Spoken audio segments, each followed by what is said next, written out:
తెలంగాణలో యూరియా కష్టాలు మళ్లీ మొదలయ్యాయి. తెల్లవారుజాము నుంచే క్యూ లైన్లో బారులు తీరారు. ఖమ్మం జిల్లా కొణిజెలలో గ్రోమోర్ రైతు సేవా కేంద్రం వద్ద రైతులు బారులు తీరారు. క్యూ లైన్లో నిలబడ్డ మహిళలు ముందు నేనంటే నేను అంటూ ఘర్షణకు దిగారు. దీంతో కాసేపు ఉద్రిక్త వాతావరణం నెలకొంది.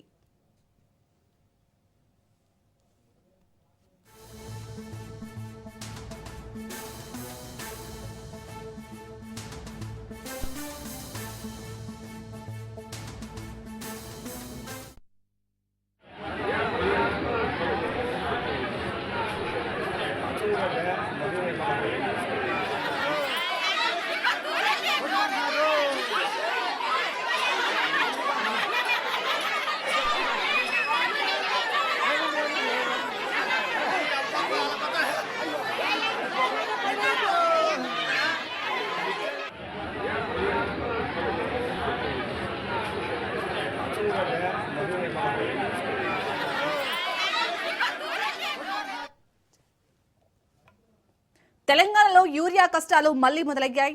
తెల్లవారుజాము నుంచి క్యూ లైన్లో బారులు తీరారు. ఖమ్మం జిల్లా కొణిజెలలో గ్రోమోర్ రైతు సేవా కేంద్రం వద్ద రైతులు బారులు తీరారు. క్యూ లైన్లో నిలబడ్డ మహిళలు ముందు నేనంటే నేను అంటూ ఘర్షణకు దిగారు. దీంతో కాసేపు అక్కడ ఉద్రిక్త వాతావరణం నెలకొంది. రైట్, ఇక ఇదే అంశానికి సంబంధించి పూర్తి డీటెయిల్స్ ని మా ప్రతినిధి ఉపేందర్ అందిస్తారు. ఉపేందర్, అక్కడైతే రైతులు యూరియా కోసం అయితే అష్ట కష్టాలు పడుతున్నారు. సో ఆ సేవా కేంద్రం దగ్గరకు వచ్చిన రైతులకు సరిపడా యూరియా అందుబాటులో ఉందా? అక్కడికి వచ్చిన రైతులు ఏమంటున్నారు? ఇప్పటికే ఏరియా కోసం అయితే జిల్లా వ్యాప్తంగా కూడా ఆందోళనలు అయితే కొనసాగుతున్న పరిస్థితి కనిపిస్తుంది. ఇప్పటికే ఏదైతే తెలంగాణ ప్రభుత్వం ప్రత్యేకంగా రైతుల కోసం, ఏరియా రైతుల కోసం ప్రత్యేక యాప్ ను కూడా రూపొందించిన పరిస్థితి కనిపిస్తుంది. ఈ నేపథ్యంలోనే ఎక్కడ కూడా ఏరియా స్టాక్ లేకుండా ప్రత్యేకంగా రైతులకు నేరుగా అందే విధంగా కూడా ఈ యాప్ ను ప్రవేశపెట్టామని చెప్పేసి వ్యవసాయ శాఖ మంత్రిగా ఉన్నటువంటి తుమ్మల నాగేశ్వరరావు చెప్తున్నప్పటికీ ఇప్పుడు యూరియా ఏదైతే మొక్కజొన్న, వరి, అదే విధంగా ఆరుతడి పంటలు వేసినటువంటి రైతులకు మాత్రం ఇప్పుడు యాసంగిలో మాత్రం యూరియా కొరత మాత్రం స్పష్టంగా వస్తుంది. ఎందుకంటే ఇప్పటికే యూరియా వస్తుందన్న నేపథ్యంలోనే ఇటు కొణిజెర్ల మండలంలోనే ఏదైతే గ్రోమోర్ రైతు కేంద్రం వద్దకు మాత్రం ఉదయం నుంచి తెల్లవారుజాము నుంచి అటు మహిళా రైతులతో పాటు రైతులు భారీగా తరలి వచ్చారు. అక్కడ యూరియా ఏదైతే 2.5 టన్నుల యూరియా ఉందని చెప్పేసి సమాచారంతో అక్కడికి ఉదయం నుంచి చేరుకున్నారు. అయితే గ్రోమోర్ కేంద్రం కనీసం 10 గంటల తర్వాత కూడా ఓపెన్ చేస్తారని చెప్తున్న నేపథ్యంలోనే హలో ఉపేందర్, అంటే ఇప్పుడు ప్రభుత్వం కొత్తగా యాప్ తీసుకొచ్చింది కదా యూరియాకు సంబంధించి, మరి సో ఆ యాప్ రైతులకు అర్థమవుతుందా? సో దానివల్ల చాలా ఇబ్బందులు పడుతున్నట్టుగా రైతులు చెప్తున్నారు కదా. చాలి అయితే ఇప్పటికే రైతులు కూడా ఈ యాప్ ద్వారా కూడా కొంత ఇబ్బందులు పడుతున్న పరిస్థితి కనిపిస్తుంది. మహిళా రైతులు కావచ్చు, అదేవిధంగా అది గ్రామీణ స్థాయిలో ఉన్నటువంటి వ్యవసాయం చేసుకునే రైతులు, అన్ఎడ్యుకేటెడ్ గా ఉన్నటువంటి రైతులు కూడా కొంత ఇబ్బందులు పడుతున్నారు. వారందరికీ కూడా తక్షణ సహాయం కోసం కూడా ఇప్పటికే అగ్రికల్చర్ ఆఫీసర్లతో, ఎక్స్టెన్షన్ ఆఫీసర్లతో, ఏఈఓలతో కూడా ఏదైతే యూరియా లభ్యమవుతుందో ఆ స్టేషన్ దగ్గర, అదేవిధంగా ఆ కేంద్రం దగ్గర ప్రత్యేకంగా ఏఈఓలను కూడా అందుబాటులో ఉంచుతున్నారు. అక్కడనే రైతుకు సంబంధించినటువంటి పాస్బుక్, అదేవిధంగా వారి ఫోన్ నెంబర్ ని ఎంటర్ చేసి కూడా వారికి ఆన్లైన్ లో కూడా బుక్ చేస్తున్న పరిస్థితి కనిపిస్తుంది. ఇక ఏదైతే రైతు పాస్బుక్ లో ఉన్నటువంటి ల్యాండ్ కి సంబంధించి వరికి అయితే మాత్రం 2 బస్తాలు, అదేవిధంగా మొక్కజొన్న అటువంటి వాటికి అయితే 3 బస్తాలు ఎకరానికి కూడా ఇస్తున్న పరిస్థితి కనిపిస్తుంది.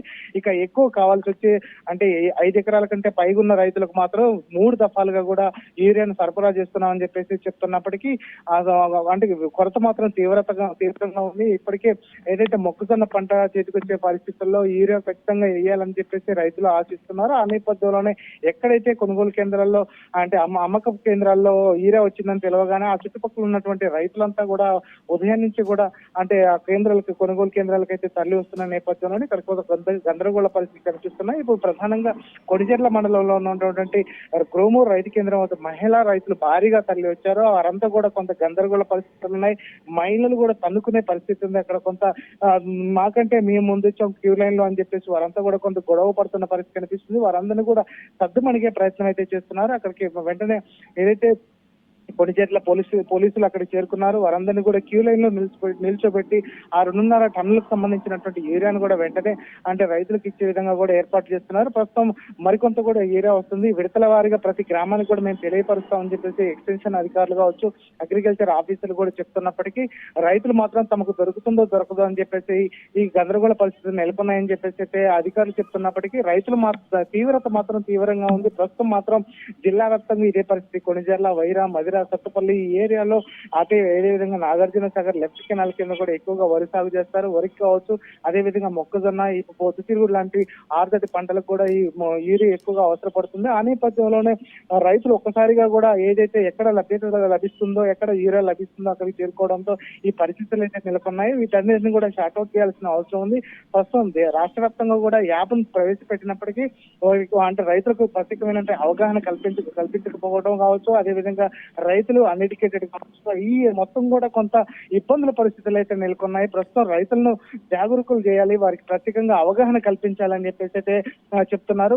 కనీసం ఏదైతే ఆన్లైన్ లో చేయాలంటే ఖచ్చితంగా వారికి మొబైల్ ఉండాలి. ఆండ్రాయిడ్ మొబైల్ ద్వారానే ఈ యాప్ అయితే అంటే పనిచేస్తుంది. ఆ నేపథ్యంలోనే గ్రామీణ ప్రాంతాల్లో ఉన్న రైతులకు కొంత అది ఇబ్బందికరంగా ఉన్నదైతే తెలుస్తుంది. ప్రస్తుతం మాత్రం జిల్లా వ్యాప్తంగా ఉన్నటువంటి ఏఈఓలు వారందరికీ కూడా అవగాహన కల్పించేందుకైతే ఉపయుక్తం అవుతున్నారు. ప్రస్తుతం మాత్రం ఈ కొణిజల్ల కేంద్రం వద్ద మాత్రం మహిళా రైతులు భారీగా తరలి రావడంతో వారందరికీ స్టాక్ ఇచ్చేందుకైతే ప్రయత్నాలు చేస్తున్నారు. ప్రస్తుతం వచ్చిన వారందరికీ కూడా రెండు బస్తాలుగా ఇచ్చేందుకైతే ప్రయత్నాలు చేస్తున్నారు. ఒక బస్తా వచ్చేసి 50 కిలోలు 50 కిలోలు ఉంటది.